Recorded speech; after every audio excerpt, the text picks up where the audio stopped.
السلام علیکم۔ کہانی ٹائم میں ناظرین کو خوش آمدید کہتے ہیں۔ کہانی سننے سے پہلے ہمارے چینل کو سبسکرائب کریں اور ساتھ لگے گھنٹی کے بٹن کو بھی دبا دیں تاکہ ہر نئی کہانی کا آپ کو پتہ لگ سکے۔ شکریہ۔ شروع کرتے ہیں آج کی کہانی۔ عجیب رات تھی، مجھے سمجھ نہیں آ رہا تھا کہ میں کیا کروں۔ شادی کی پہلی رات ہی اس نے مجھے کہا تھا کہ مجھے ہاتھ مت لگانا، میں کسی اور سے محبت کرتی ہوں، تم کچھ بھی کر لو مگر میری محبت حاصل نہ کر پاؤ گے۔ اس کی آنکھوں میں آنسو تھے۔ میں اٹھا، وضو کیا اور نماز کے لیے چلا گیا اور اپنے اللہ سے ذکر کیا، یہ کیسا امتحان ہے۔ مجھے ڈر تھا اگر یہ صبح گھر گئی اور واپس نہ آئی تو میری عزت کا کیا ہوگا۔ یہ گھر میں یہی نہ کہہ دے کہ یہ نہ مر۔ ایک بار تو سوچا کہ زبردستی کرتا ہوں، گناہ نہیں میرے نکاح میں ہے، مگر دل نہیں مانا میرا کہ میں اس کی منت کروں۔ میں سو گیا۔ اگر اسے کسی اور سے محبت تھی تو نکاح کے لیے ہاں ہی نہ کرتی یا مجھے ہی بتا دیتی، میں اس سے رشتہ ختم کر دیتا، میری زندگی برباد تو نہ ہوتی۔ میں شادی پر ساری جمع پونجی لگا چکا تھا۔ صبح وہ اپنے گھر چلی گئی، کوئی بات نہیں ہوئی۔ 3 دن تک کوئی ہلچل نہیں ہوئی۔ 3 دن بعد اس کی امی کی کال آئی تو میں لینے چلا گیا۔ میں نے وہاں بھی کوئی بات نہیں کی۔ وہ رات کو فون پر کسی سے باتیں کرتی تھی، میں نے پوچھا تک نہیں۔ میں نے اس سارے وقت میں بس ایک بار پوچھا تھا کہ طلاق چاہیے، اس نے کہا نہیں۔ اس کا فون پر جو عشق تھا اس کا مجھے کوئی مطلب نہیں تھا۔ 7 ماہ ایسے ہی گزر گئے۔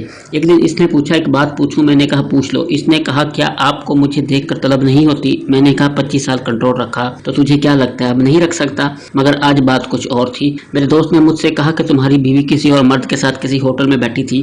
مجھے آج اس پر غصہ آ رہا تھا۔ میں نے اس کی عزت رکھی، اس نے میری عزت نہ رکھی۔ میں گھر کی طرف چل دیا، اس کو آواز دی اور ایک ایسا زوردار تھپڑ مارا کہ میری انگلیاں اس کے منہ پر چھپ گئیں۔ اس کو کہا کہ اب تم اپنے گھر جاؤ اور آج سے میری طرف سے آزاد ہو، طلاق چاہیے ہو تو کہہ دینا، مگر میرے ساتھ میرے گھر میں نہیں رہ سکتی۔ وہ عورت آج بھی اپنے گھر ہے، طلاق نہیں مانگی اس نے۔ جس کے عشق میں وہ پاگل تھی اس نے اس کو اپنایا ہی نہیں اور بھاگ گیا۔ ایک دن روتے ہوئے اس کی کال آئی تھی کہ مجھے اپنے نام سے محروم نہ کرنا، بس بھلے ہی مجھے اپنے پاس جگہ نہ دو لیکن طلاق مت دینا، بس ایک آخری خواہش پوری کر دو۔ میں نے اس کی خواہش کا احترام کیا، طلاق نہیں دی۔ اس کے بعد مجھے 3 سے 4 سال لگے خود کو نارمل انسان بنانے میں، عورت پر یقین کرنے میں کہ ہر عورت ایک جیسی نہیں ہوتی۔ پھر آخر میں نے دوسری عورت سے شادی کر لی۔ اب میرے 3 بچے ہیں۔ میری یہ والی بیوی بہت ہی نیک نکلی۔ پتہ نہیں وہ 2-3 سال جو میں نے حوصلے سے گزارے اس کی وجہ سے اللہ نے انعام کی صورت میں دیا کہ میں اب تھوڑی سی بھی ہمدردی کو بہت بڑی بات سمجھنے لگا تھا۔ میں ذرا سا بھی پریشان ہو جاؤں تو میری بیوی کی نیندیں اڑ جاتی ہیں۔ اس کو مجھ سے عشق ہے اور بے انتہا عشق۔ ایک وہ پہلی عورت، ایک یہ عورت، میں تو وہی تھا وہی ہوں۔